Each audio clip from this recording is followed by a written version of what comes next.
Hey guys, settle in. And when I say settle in, I mean mentally prepare yourself for a journey into the kind of historical darkness you usually only see in horror movies. Forget everything you think you know about popes in pristine white robes, sitting in peaceful halls, making grand pronouncements. This story takes place in a period of Roman history that makes the Wild West look like a polite tea party. We're in the 9th century, the heart of the so-called Dark Ages. And let me tell you, they didn't call it that for nothing. This is not a world of chivalry and noble knights. This is a world where cities are crumbling, disease runs rampant, and the papacy itself is a revolving door of scheming, poisoning, and backstabbing. The city of Rome is a cesspool of open sewers, poverty, and political violence. The papacy, the supposedly holiest office on earth, has become a pawn in a brutal power game between rival Italian noble families. It's less a spiritual institution and more a family business, and the family business is murder. This is the kind of world where a pope can't just die peacefully in his sleep. He has to worry about being poisoned or stabbed, or as we're about to find out, dug up from his grave. Our story's victim, the star of our macabre puppet show, is Pope Formosus. He was a man who, by all accounts, was trying to do his job. He had a reputation as an intelligent, pious man and a skilled diplomat. He became pope in AD 91, but Formosus had made a grave political miscalculation. He had crowned a Holy Roman Emperor named Arnulf of Carinthia. This was a direct, unforgivable insult to the powerful Spolitan faction, led by Duke Lambert of Spoleto.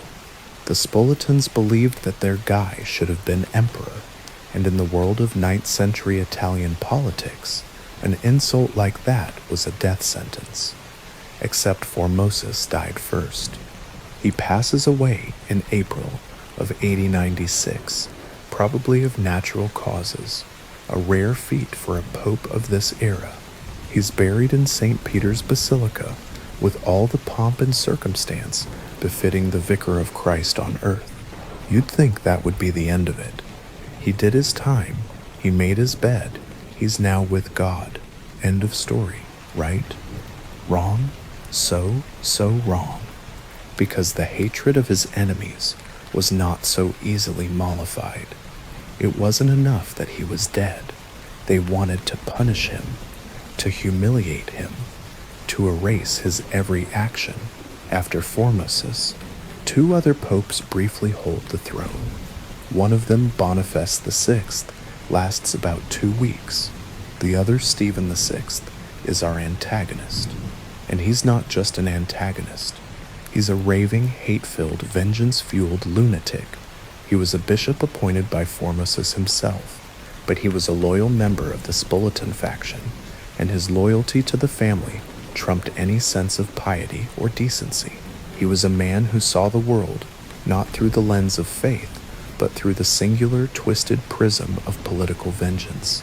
He couldn't let it go. The memory of Formosus, his predecessor, crowned a rival emperor, haunted him. It ate at his soul like a cancer. And so he comes up with a plan so deranged, so utterly unhinged, that it takes your breath away. He decides to put Pope Formosus on trial. But how do you put a dead man on trial? Simple. You dig him up. Imagine for a second, you're a Roman citizen living in the year 8. The air is thick with the smell of wood smoke, garbage, and human waste. The streets are a muddy mess. Life is hard. Death is a constant companion. But you go to Mass, you pray, you believe in a higher power, and you believe in the sanctity of death. You believe that when a man is buried, he is at rest. But then, you hear the rumors. The guards have gone to the tomb of Pope Formosus. They're digging him up. 9 months he's been in that tomb. 9 months in the cold, damp earth. You try to imagine what that body must look like. You try to imagine what that body must look like. You try to imagine the smell. The thought alone is enough to make you feel physically ill. And then you hear they're taking the body to the Lateran Basilica, not to rebury him, not to move him to a place of honor, but for a trial of a corpse. Let's just pause and try to wrap your modern brain around this for a minute. You live in a world of CSI and DNA evidence. You live in a world of justice systems, however flawed they may be. In your world, when a person is dead, they are beyond reproach. They are at rest, not in 8097 Rome. In 8097 Rome, death is just a temporary state of being before you're possibly put in the dock. It's like a medieval version of a zombie courtroom drama. The morning of the trial arrives. The sun, a watery smear in the sky, does little to brighten the mood. The crowds gather outside the basilica, a morbid, terrified, but deeply curious mix of Romans. They whisper to each other, a collective gasp of disbelief and horror. The air is thick with anticipation and the kind of revulsion that makes your stomach churn. The doors of the great basilica are finally thrown open, and the sight within is enough to make a seasoned soldier faint. The nave is filled with bishops, cardinals, and priests, all looking like ghosts, their faces ashen. At the front, on the papal throne, sits Pope Stephen VI, draped in opulent robes, his face a contorted mask of pure, unadulterated fury. His eyes are wide, manic, and darting around the room as if daring anyone to challenge him. And then you see the other throne. In the center of the room, on a makeshift throne, is the star of the show, Pope Formosus. His corpse, they've propped him up. His once regal face is a shriveled gray-green skull. His skin is stretched tight over his bones. His robes are stained and reeking.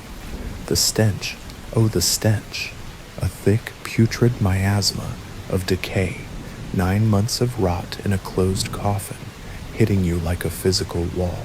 It's the smell of death, of desecration, of sacrilege. It's the smell that would forever cling to the memory of this day. You thought the streets were bad? This is a whole new level of rot, a holy stink that you know will follow you to your grave. And next to the corpse stands a young deacon, pale with terror. He's been forced to stand in for the dead pope, to act as his silent, unwilling defense counsel. The poor boy looks like he's about to vomit. You can't blame him. He's standing next to a dead body in a court of law. It's a job that would be difficult enough with a live client, but with a corpse, with a 9-month-old corpse, you have to wonder what kind of sick, twisted joke this is. The trial begins. Stephen, his voice cracking with rage, begins his tirade. He screams accusations at the corpse. Why did you, Bishop of Porto, usurp the universal Roman see in such a spirit of ambition? Why did you break canon law and violate your oath by leaving your original bishopric? The charges are technicalities, political power plays disguised as theological crimes. The corpse naturally says nothing. It just sits there, its jaw slack, its empty eye sockets staring into the void, a silent witness to a moment of utter madness. You look around at the assembled clergy, their faces a mixture of disgust, fear, and morbid fascination. They are complicit in this grotesque farce. They're watching a dead man being tried by a raving lunatic. You wonder if this is what it feels like when the world starts to come undone. When the foundations of society, the very idea of justice and decency, are ripped away and replaced with this theatrical, nauseating madness. The entire thing is a breathtaking display of pure, unadulterated hubris. Stephen VI, by putting a dead man on trial, is not just mocking Formosus, he's mocking the very concept of death itself. He's saying that even in the grave, you are not safe from his vengeance. He is playing God, deciding that even the finality of death is not enough to stop him. This isn't just political, this is personal, this is pathological. The verdict, of course, is never in doubt. Stephen finds the corpse of Foremost guilty on all charges. The punishment is swift and brutal. They strip the dead pope of his vestments. They tear off his ring of office, the ring of the fisherman, which symbolized his authority, and then Stephen himself orders the final damning act. They chop off the 3 fingers of his right hand that he used to give blessings. The very fingers that gave grace to the masses, that consecrated the Eucharist, that had once held the power of God, are now severed and thrown to the floor. They are literally cutting off the hand of a dead man. It's a symbolic act of violence so profound, so utterly horrifying, it would be difficult to imagine in a movie. Yet here it is, playing out in real life in a packed basilica for all of Rome to see. But it's not over. Oh no, it's not over. Stephen orders the body to be dragged through the streets of Rome, a final public humiliation. The crowd, a mix of the horrified and the ghoulish, watches as the shrunken, dismembered corpse is pulled behind a cart. The stench is unbearable. The sight is an indelible stain on your memory. They drag him all the way to the Tiber River, the very heart of the city, and with a final ignominious heave, they toss the body into the murky, swirling waters. It's a complete desecration. It's the ultimate insult. They are treating the body of a pope like so much garbage, consigning it to the river to be forgotten forever. You stand there, a bystander to a crime against God and man. You've seen a pope so consumed by hatred that he literally declared war on a dead man. You've seen the Holy See turn into a stage for a macabre puppet show. This isn't the history you read in books. This is the visceral, ugly truth of a world where power was everything, and the sacred was just another tool in the political arsenal.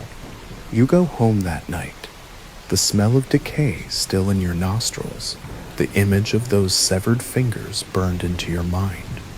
You try to pray, but the words catch in your throat, because how can you trust in a God whose vicar on earth is a man who would desecrate a grave and put a corpse on trial? The story, of course, doesn't end there. The people of Rome, disgusted and terrified, turn on Stephen. A popular uprising throws him in jail, and he's strangled to death. The body of Formosus is later found by a fisherman, tangled in fishing nets, and reburied with honors. But the damage is done. The cadaver synod, as it would come to be known, became a symbol of papal corruption and a testament to the sheer, unadulterated madness that can take hold when power is the only thing that matters. And so, you're left to contemplate a world so different from your own, a world where the dead aren't safe in their graves, where justice is a punchline, and where a pope's vengeance knows no bounds. You've just lasted a day in the 9th century, and let's be honest, you're never going to look at the Vatican the same way again. The story is a harsh reminder that for all the glory and grandeur of history, sometimes it's just a bunch of insane people doing insane things. And in the case of Stephen VI, the insanity was on full display for all of Rome to see. The image of the rotting corpse on the papal throne will be etched into your mind for all time.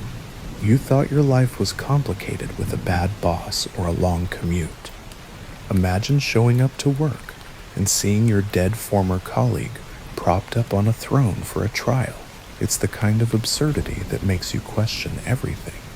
The kind of story that reminds you that history isn't always a noble march forward. Sometimes it's just one horrifying, bizarre, and completely insane moment after another.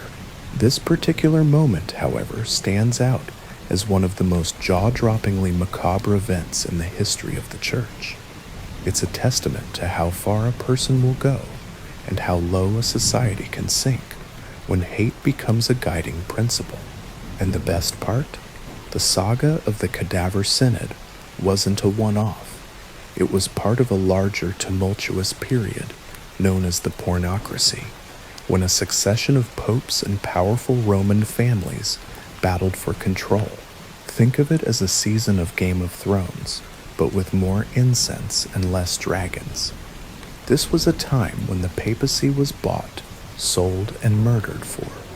A time when a woman could install and remove popes at her whim. The Cadaver Synod wasn't an anomaly. It was the logical, twisted culmination of a deeply corrupt system. So the next time you feel a bit stressed about your own life, just remember Pope Stephen VI and his little seance. At least your disputes with your neighbors don't involve digging them up and putting them on trial. Probably. You can never be too sure with some people, but in this case, the insanity was on a grand, theatrical, and very, very public scale, and it all started with a simple, yet utterly mad decision to put a dead man in the dock. The legacy of the Cadaver Synod is a chilling one. It was a scandal so profound that it took centuries to scrub from the historical record. The very fact that it happened and that it was widely known at the time shows you just how debased the political and religious climate had become. The church, the supposed moral compass of the world, was a revolving door of scheming, violent, and utterly deranged individuals. And the people of Rome were just stuck in the middle, trying to survive another day, another plague, and another inexplicable act of papal lunacy. The story of the Cadaver Synod is more than just a bizarre historical footnote. It's a window into a world that, for all its grand cathedrals and soaring chants, was also a world of unimaginable cruelty and bizarre power plays. It's a reminder that the human capacity for irrational hatred is timeless, and that even the highest offices can be brought low by a single unhinged man. And it's a story that proves, beyond a shadow of a doubt, that you really, truly would not have lasted a day in medieval times. You'd have just been another face in the crowd, watching a dead man on trial and wondering what fresh hell the morning would bring. Settle in, my friends, and I mean really settle in, because the story we're about to tell you is not a polite one. It's not a story from a gilded history book. It's a story from a sewer. A story about a city, an empire, and a smell so vile it brought an entire civilization to its knees.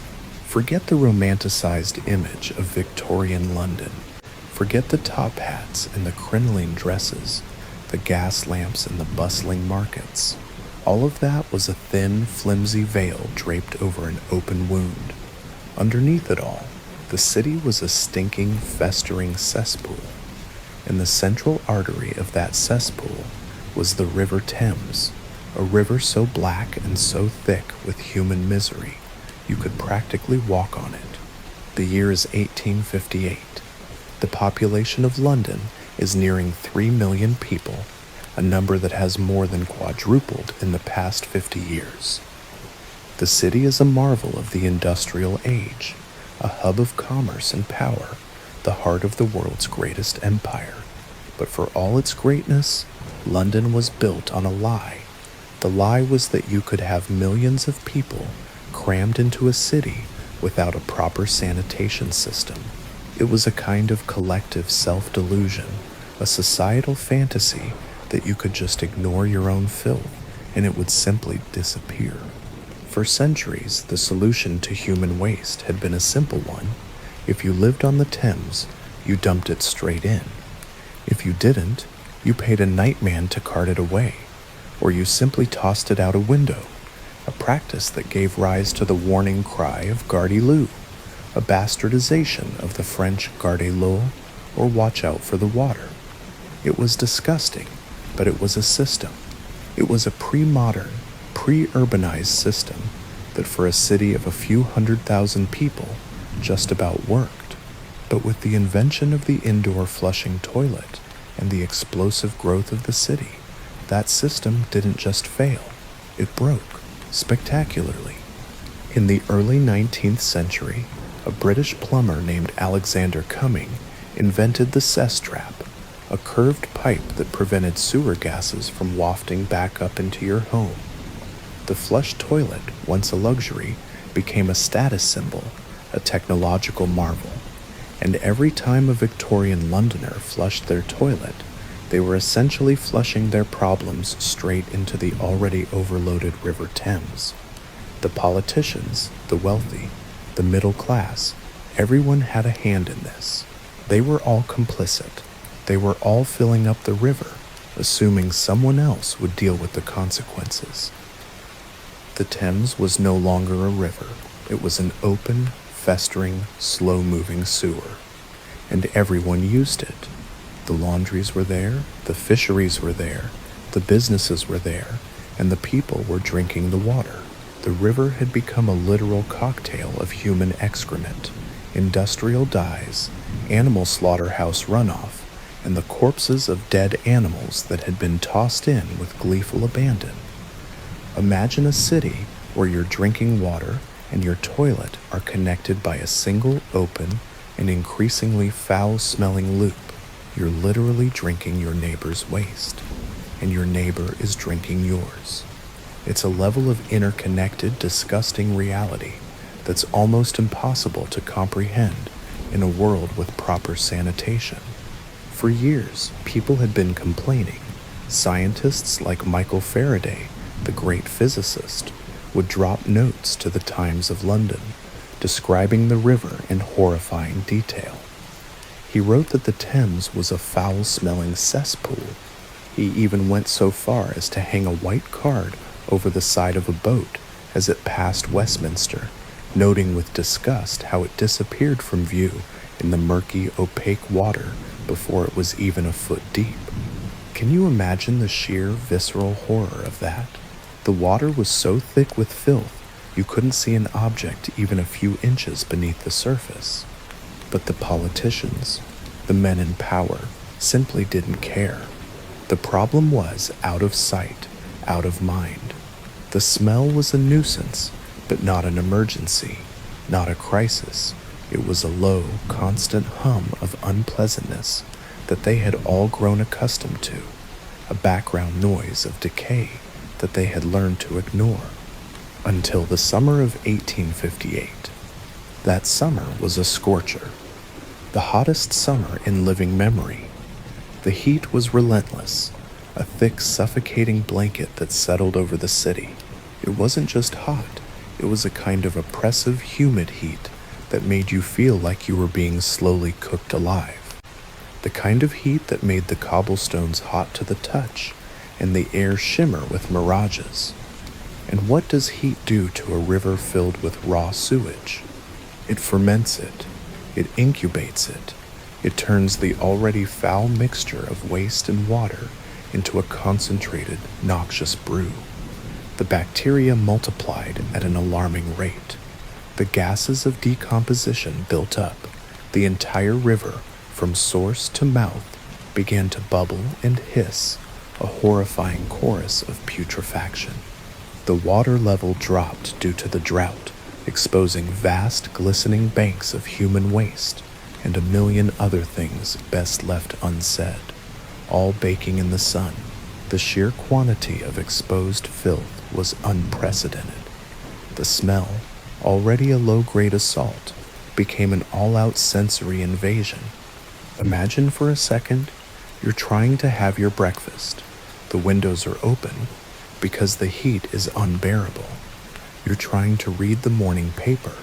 Maybe you have a slice of toast with some marmalade, and then it hits you. A smell so foul, so deeply, profoundly wrong, that it feels like a solid physical thing. This isn't just the smell of human waste. This is the smell of a city's worth of waste, combined with the effluvia from its factories, the rotting corpses of animals, and every kind of filth imaginable, all cooking under a relentless sun. It's the smell of death, decomposition, and pure, unadulterated human misery. And it's everywhere. It permeates your clothes, your furniture, your food. You can taste it on your tongue. It's a constant, nauseating presence that you can't escape. You try to close your windows, but the heat is unbearable. You try to go for a walk, but the smell in the street is even worse. This isn't a fleeting odor. This is a solid, physical presence, an invisible, toxic fog that hangs over the city like a pall. It becomes known, with a kind of resigned horror, as the Great Stink. The members of Parliament, the men who had ignored the problem for so long, are in for a rude awakening. Their hallowed meeting place, the Palace of Westminster, sits right on the banks of the Thames, and with the summer heat, the stench wafts right in through their open windows. It's so bad, so stomach-churning, that they have to drape the windows with sheets soaked in disinfectant, not to mention a solution of chloride of lime, which, to be honest, probably smelled pretty bad itself. The smell of disinfectant mixed with the stench of raw sewage. It's a smell cocktail that would make you want to throw yourself into the river just to escape it. But they can't escape. They're trapped. A debate in the House of Commons is interrupted by a member who can no longer stand the smell. Another member, a man named Benjamin Disraeli, stands up and declares the Thames a fetid ditch. The stench is so powerful, so impossible to ignore, that it finally forces them to act. The stench is their wake-up call. It's a smell that screams, "Do something," so loudly that it drowns out all their political squabbles and bureaucratic inertia. Imagine being a politician in that room. You've spent your career in heated debates, in high-minded arguments, in the hallowed halls of power, and now you're trapped in a room with a smell so vile it makes your eyes water and your stomach clench. You can't even focus on your work. The great problems of the day, the British Empire, foreign policy, economics, all of them pale in comparison to the single all-consuming problem of the smell. Your grand speeches and your political maneuvering are nothing in the face of this invisible gaseous opponent. And it's not just the smell, it's the knowledge, the gnawing, terrifying realization that this smell is killing you.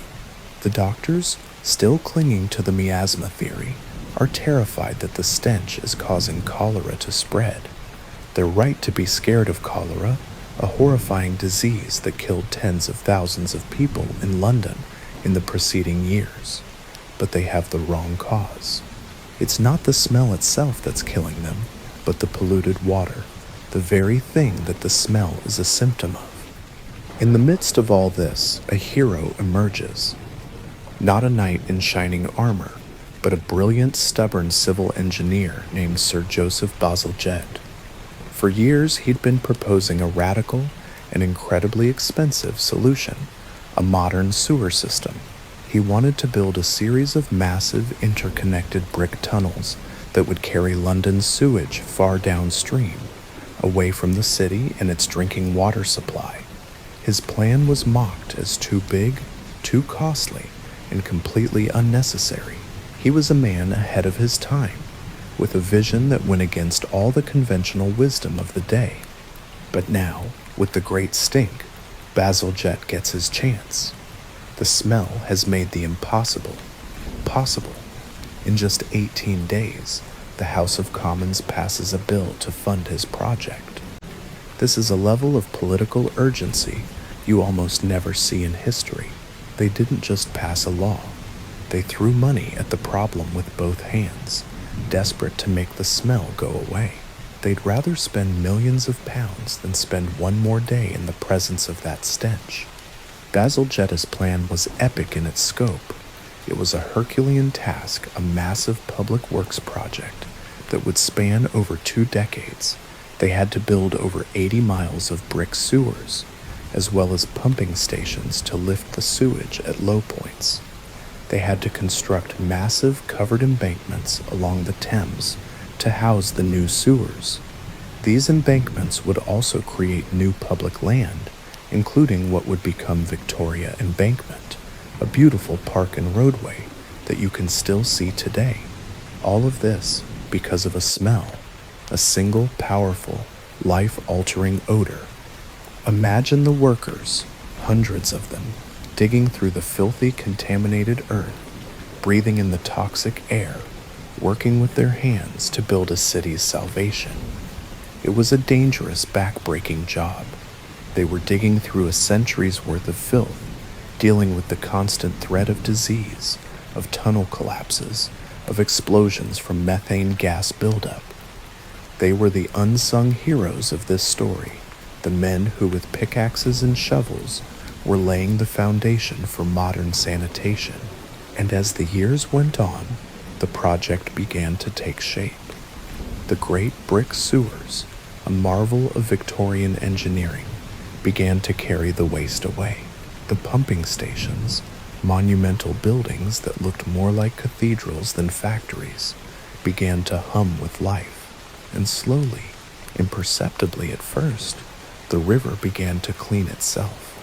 The smell began to fade. The city, for the first time in centuries, could breathe again. The great stink of 1858 wasn't just a funny anecdote about a bad smell. It was a watershed moment in human history. It was the moment that a society, forced to confront the direct consequences of its own filth, finally decided to do something about it. It was a testament to the fact that sometimes the most mundane and disgusting of problems can lead to the most revolutionary solutions. It was a story about how a river, a city, and a government were all brought low by the simple, undeniable, and utterly unforgettable presence of a stink. The next time you flush a toilet, just remember, you're not just sending waste down a pipe. You're participating in a ritual that owes its existence to a terrible smell. You're a part of a system that was born out of a crisis so foul, so horrifying, that it literally changed the course of a nation. You're standing on the shoulders of men who had to dig through human waste, not for glory, not for fame, but so that you would never have to experience the great stink of London. And that, my friends, is a legacy to be proud of. It's a story of a city that had to hit rock bottom, or rather, get hit with its own stench before it could rise again. It's a testament to the power of a really, really, really bad smell. Settle in, my friends. And when I say settle in, I mean mentally prepare yourself for a journey into a historical nightmare so bizarre, so completely unhinged, that it sounds like a particularly disturbing piece of performance art. Forget plagues of boils and pestilence. Forget the usual medieval misery. We're going to talk about a plague that wasn't carried by rats or fleas, but by an invisible demonic force that possessed the human body and made it dance until it died. The year is 1518. The city is Strasbourg, in the Holy Roman Empire, a place of cobblestone streets, timber-framed houses, and a pervasive, bone-deep sense of fear. You think you've got problems? You live in a world of smartphones and instant gratification. These people lived in a world where a sudden illness was a sign of divine displeasure, a crop failure was the wrath of God, and the slightest abnormality was a sign of demonic possession. Life was short, brutish, and filled with a kind of low-grade terror that you can't possibly comprehend. The summer of 1518, a Tuesday in July, was like any other, hot, humid, and filled with the usual smells of a 16th century European city: sweat, wood smoke, unwashed bodies, and the ever-present stench of open sewers. People were going about their business. They were laborers and merchants, brewers and bakers, all trying to survive. And then she appeared. A woman named Frau Trophia. She stepped out of her house onto the narrow, filthy street and began to dance. Not a graceful, happy dance. This was a frantic, agitated, deeply unnatural movement. She didn't stop. She danced for hours.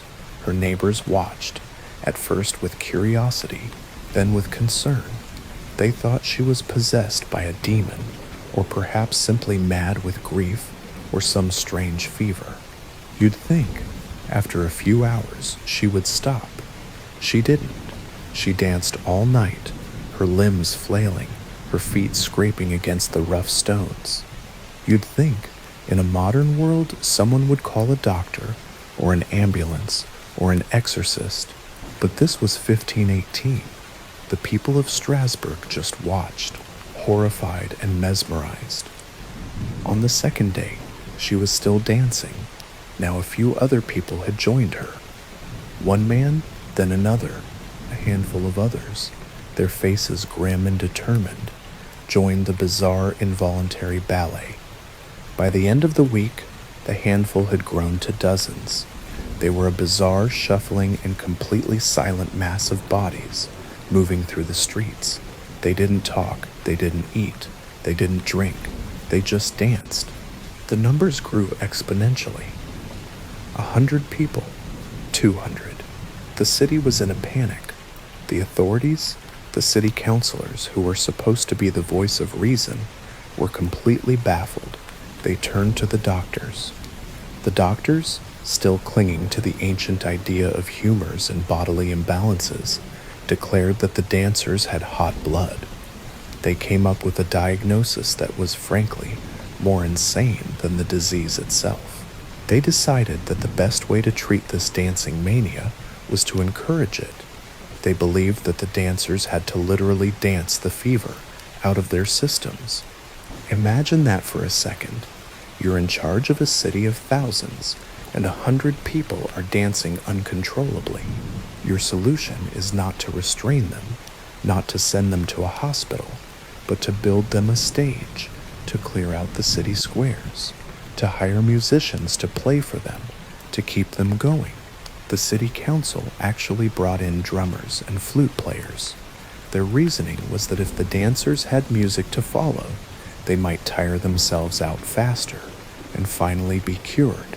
It's the most breathtakingly wrong-headed medical advice in the history of the world. It's like pouring gasoline on a fire to put it out. The plan backfired spectacularly. The presence of the music, the encouragement of the authorities, and the collective panic of the crowd made things worse. More people joined in. The dancing spread like a contagion. The number of dancers swelled to 400, maybe more, and now the horror begins. The dancers don't stop. Their feet are a mess of open sores, bleeding and bruised from the continuous friction. Their bodies, dehydrated and exhausted, begin to fail. They suffer heart attacks. They have strokes. They collapse from sheer exhaustion and dehydration. They just die. On the streets, in the squares, they drop like flies. The city leaders, seeing the body count rise, finally realize their mistake. The stages are torn down. The musicians are sent home. The dancers, those who are still alive, are dragged away, put in wagons, and sent to a secluded mountain shrine dedicated to Saint Vitus. This was a Hail Mary pass. The shrine was a place of pilgrimage for those with a variety of ailments, and the authorities hoped the dancers' madness was a form of Saint Vitus's dance, a known neurological disorder of the time. The dancers were forced to wear red shoes and were given a pilgrimage. The story, of course, doesn't have a neat, happy ending. The dancing eventually stopped. The plague simply vanished. But the memory lingered. For centuries, people have tried to explain what happened. It's a mystery that has baffled historians, doctors, and scientists alike. So, what happened? What was this bizarre, horrifying plague that made people dance themselves to death? Theory number 1, mass psychogenic illness. You've probably heard of this as mass hysteria.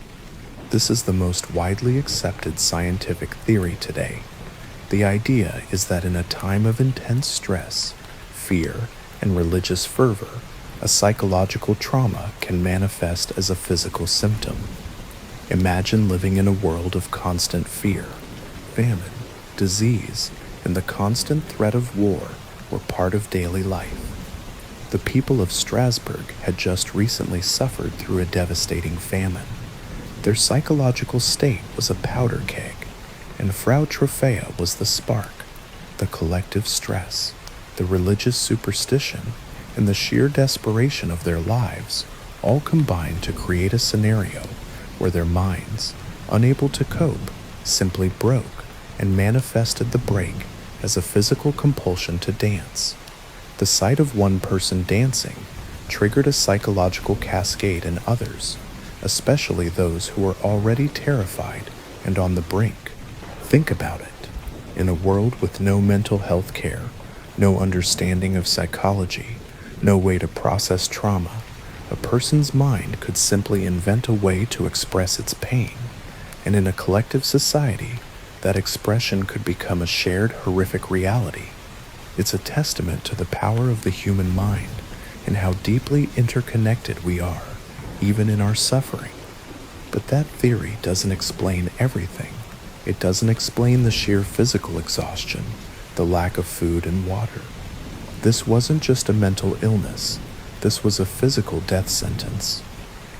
Which leads us to theory number 2, ergot poisoning. Ergot is a fungus that grows on rye and other grains. If ingested, it can cause convulsions, spasms, and hallucinations, a condition known as St. Anthony's fire. The symptoms fit. The spasms could be mistaken for dancing. The hallucinations could explain why the dancers didn't stop, why they seemed to be in a trance-like state. It's a compelling theory. It places the blame on a physical cause, a poison in their daily bread, and not on some supernatural force. But there are holes in this theory too. Ergot poisoning also causes gangrene and can lead to amputation of limbs. There are no accounts of this in the records of the dancing plague. Also, while ergot can cause convulsions, the synchronized, seemingly choreographed nature of the dancing, where 100 people were doing the same thing at once, doesn't quite fit. So, where does that leave us? With a profound and terrifying mystery. Was it a combination of both? A physical poisoning that triggered a mass psychological episode? Or was it something else entirely? A true act of a supernatural entity? The story of the dancing plague is a reminder that history isn't always neat and tidy. It's a chaotic, bizarre, and often terrifying mess. It's a story that tells us that the line between belief and madness is thin, and that in a world of fear and desperation, anything is possible. It's a story of a city that, in a moment of sheer insanity, believed that the cure for a plague of dancing was more dancing. It's a story that proves, beyond a shadow of a doubt, that you would not have lasted a day in 16th century Strasbourg. You'd have just been another face in the crowd, watching a human ballet of death and wondering if you were next. And the most terrifying thing of all, we still don't have a definitive answer. It's a mystery from a time before science could explain everything. It's a chilling, unforgettable testament to a world where the human body could simply take on a life of its own, and the only known cure was to dance until you died. And the story of the dancing plague isn't just about the dancers themselves, it's about the people who witnessed it. Imagine the fear, the revulsion, the morbid fascination. You're a baker, a shoemaker, a mother. You see your neighbors, people you know, dancing uncontrollably, their faces contorted in pain, their bodies convulsing. You can hear their labored breathing, the shuffling of their feet, the sickening thud as one of them collapses, never to rise again. It's a scene from a nightmare, a horror show playing out in the daylight, in the heart of your city.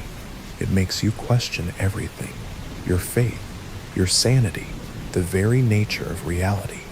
What kind of world is this, where people just dance to death? The authorities' response is the most telling part of the story. Their immediate jump to let's give them a stage speaks volumes about the collective mindset of the era. This wasn't a time of scientific inquiry and rational thought. It was a time of religious fervor and bizarre folk remedies. The counselors weren't acting maliciously, they were acting out of a deep-seated belief system that saw divine or demonic possession everywhere. They truly believed that if they could help the dancers work off their illness, it would go away.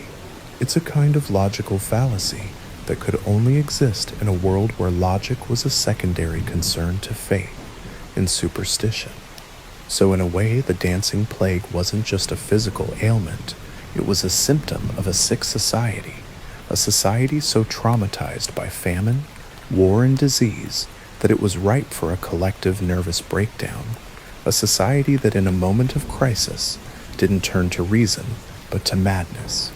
And the saddest part of all is that the people who were suffering the most were the ones who were being pushed to their deaths by the very people who were supposed to be helping them. The people of Strasbourg, in a moment of pure, unadulterated terror, created the very thing they were trying to cure. They gave the dancers a stage, and the dancers gave them a show of death. It's a chilling reminder that sometimes the greatest dangers don't come from without, but from within. The dancing plague wasn't an invading army or a foreign disease. It was a manifestation of a city's own fears and anxieties. It was a city dancing with itself until it fell down, exhausted and broken. It's a story that proves that fear, when left to fester, can become a monster of its own. It's a story that proves that fear, when left to fester, can become a monster of its own. It's a story that once you hear it, you can never forget. And it's a story that confirms, with every twitch and spasm, that you would not have lasted a day in 1518 Strasbourg. You'd have just been another face in the crowd, watching, waiting, and praying that you wouldn't be next. And the thing about the dancing plague is that it wasn't a one-off. There were other, smaller outbreaks of similar dancing manias throughout Europe in the Middle Ages. They were known as choreomania, a kind of collective insanity that seemed to grip people with a terrifying regularity. It tells us that what happened in Strasbourg wasn't a singular event, but a part of a larger historical trend, a symptom of a society on the edge. These people were living with so much stress, so much fear, so much death, that their minds and bodies simply couldn't take it anymore. They broke, they snapped, and they danced. So the next time you feel a bit stressed out, a bit overwhelmed by the daily grind, just remember the people of Strasbourg. Remember Frau Trophea, dancing in the street, her feet bruised and bleeding. Remember the city councilors, making a stage for a plague. Remember the terrified onlookers, watching in horror as their friends and neighbors dance to their deaths. At least your problems don't involve a compulsion to dance until your heart gives out. You can sit down, you can rest, you can take a breath. The people of 1518 Strasbourg could not. And that, my friends, is a terrifying thought. It's a testament to the sheer unyielding brutality of life in the past. It's a story that proves, beyond a shadow of a doubt, that we, in our soft, sanitized world, would be utterly unprepared for a reality that bizarre and horrifying. We would not have lasted a day. Settle in, my friends. And when I say settle in, I mean mentally prepare yourself for a story that proves, beyond a shadow of a doubt, that history is often a drunken, ridiculous farce, even in the middle of a brutal, bloody war. We're going to talk about a battle that had no winners, no glory, and no purpose beyond a few laughs, a lot of bruises, and a whole lot of escaped animals. This isn't a story for a textbook. This is a story for a late-night bonfire with a drink in your hand and a sense of wonder at the sheer, unadulterated madness of our ancestors. The year is 1862. The place is the muddy, forested, and frankly miserable terrain of Virginia. The American Civil War is in its second gruesome year. You are a Union soldier. Maybe you're a fresh-faced farm boy from Ohio, full of naive patriotism. Maybe you're a grizzled city kid from New York who saw a uniform as a ticket to 3 square meals a day. Or maybe, just maybe, you're like a lot of the guys around you, a bored, scared, and deeply homesick young man who figured this was a hell of a lot better than the alternative. The reality of your life as a soldier is not glorious. It's a relentless, soul-crushing cycle of boredom, fear, and misery. You're not charging into battle every day. That's what the generals and the newspapers tell you. Most of your time is spent in some god-forsaken muddy camp, eating hardtack so tough it could break a hammer, and trying to swat away the flies that seem to have a particular fondness for your misery. The days stretch on forever, a monotonous cycle of drills, guard duty, and waiting for the next march, waiting for the next battle, waiting to die. The only things that break the monotony are mail from home, a decent meal, and whiskey, lots and lots of whiskey.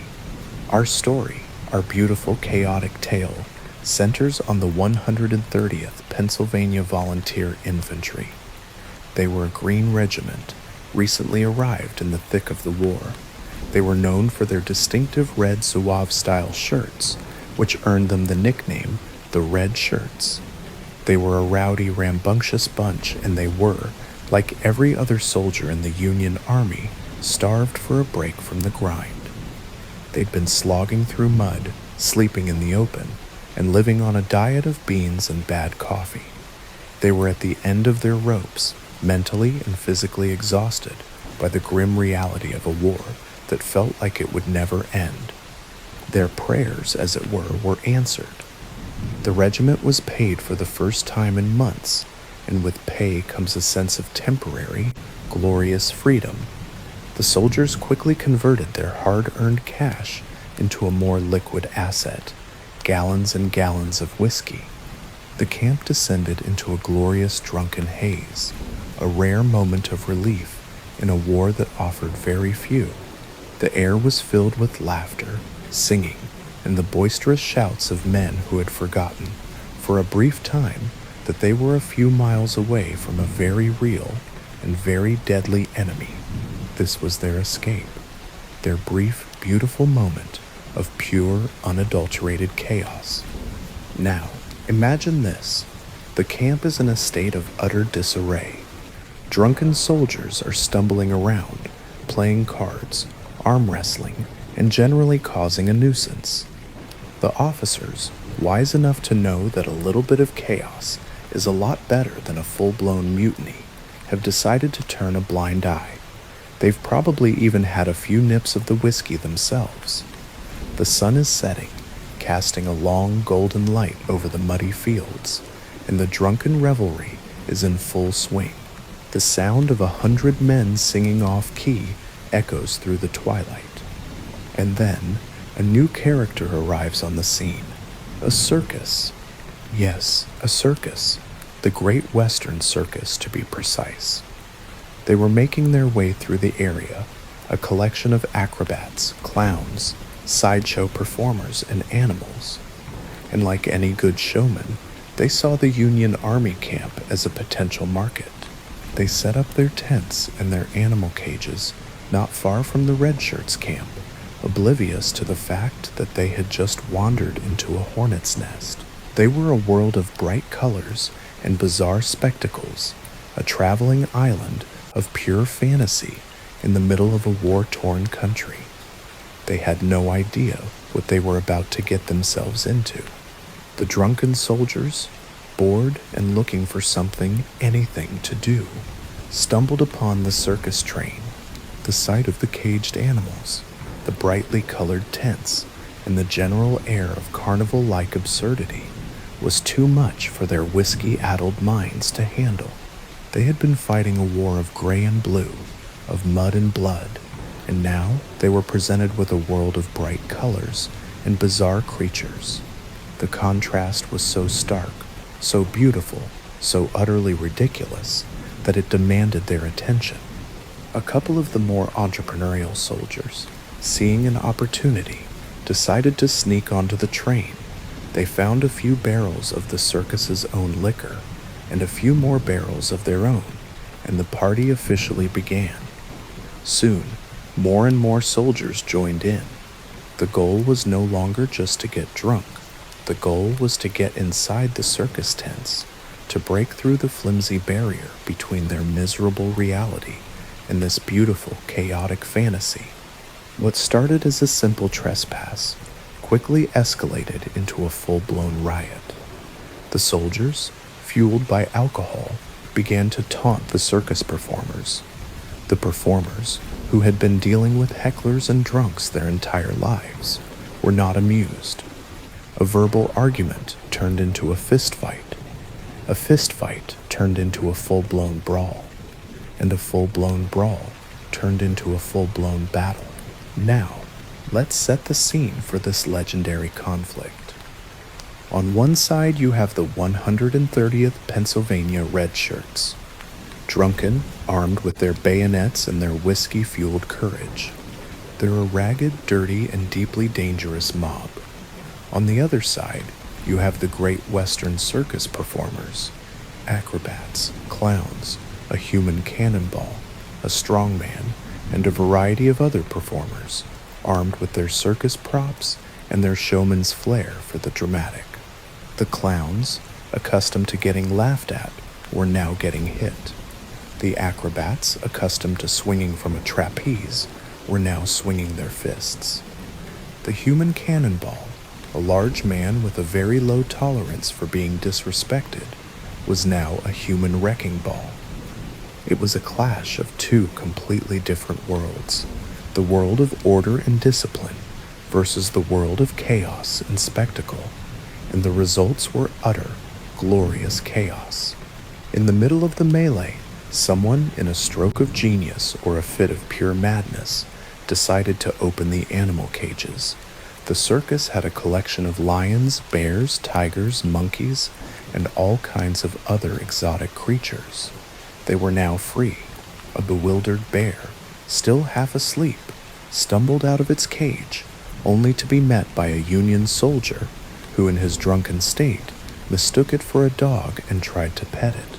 A lion, roaring in confusion, was chased away by a group of soldiers brandishing their bayonets like it was a game of tag. The monkeys, 100 of them, scurried up the tents and began to throw their droppings down on the battle below. It was a bizarre, hilarious, and completely unnecessary chapter in a war that was anything but. The Battle of the Red Shirts was not a noble conflict. It was an absolute, unadulterated mess. Soldiers were swinging swords at clowns. Clowns were hitting soldiers with pies. A strongman was lifting a soldier over his head and throwing him into a pile of hay. The human cannonball, seeing his livelihood and his pride threatened, charged into the fray, knocking over a row of drunken soldiers like bowling pins. The circus animals, in the meantime, were just happy to be free. The monkeys were wreaking havoc, swinging from the ropes and generally causing a nuisance. The bear, having been petted, wandered off to find a snack. The lions and tigers, probably terrified by the sheer absurdity of the situation, just found a quiet spot to lay down and watch the chaos unfold. They'd seen some weird things in their time, but this was something else. And this was a war fought with whiskey and pies, with bayonets and juggling pins. The battle raged on for hours. It was a kind of drunken, chaotic ballet of violence and absurdity. There were no battle lines, no strategy, just a bunch of angry, drunk men swinging at each other in the dark. The Union officers, who had initially turned a blind eye, were now scrambling to get things under control. They were met with drunken defiance and a level of chaotic energy they had never seen before. A soldier was found trying to put a top hat on a monkey. Another was trying to teach a bear to march. It was a total breakdown of military order. Eventually, as the sun began to rise, the whiskey wore off. The battle ended not with a victory, but with a universal hangover and a collective sense of shame. The damage was immense. The circus was in shambles. The tents were torn. The wagons were overturned, and the animals were scattered to the four winds. The Union camp was also a mess, with broken noses, black eyes, and a general air of disgrace. The aftermath was a nightmare. The officers had to spend the next few days rounding up the escaped animals, trying to repair the damage to the circus, and trying to get their soldiers to sober up enough to stand at attention. The circus performers were paid a hefty sum for their troubles, and they quickly packed up and left, probably swearing never to set up a show anywhere near a military camp again. The Battle of the Red Shirts never made it into the official history books. It was a story told in hushed tones around campfires, a kind of legendary unofficial battle that became a source of pride and shame for the regiment. It was a bizarre, hilarious, and completely unnecessary chapter in a war that was anything but. This story, my friends, is a reminder that history isn't always a noble, grand narrative. Sometimes it's just a bunch of very bored, very drunk men fighting a circus. It's a testament to the fact that even in the middle of the most serious conflict, human beings will find a way to be absurd. It's a story that proves, beyond a shadow of a doubt, that you would not have lasted a day in the American Civil War. You'd have just been another face in the crowd, watching a human ballet of drunken chaos, and wondering if this was what you signed up for.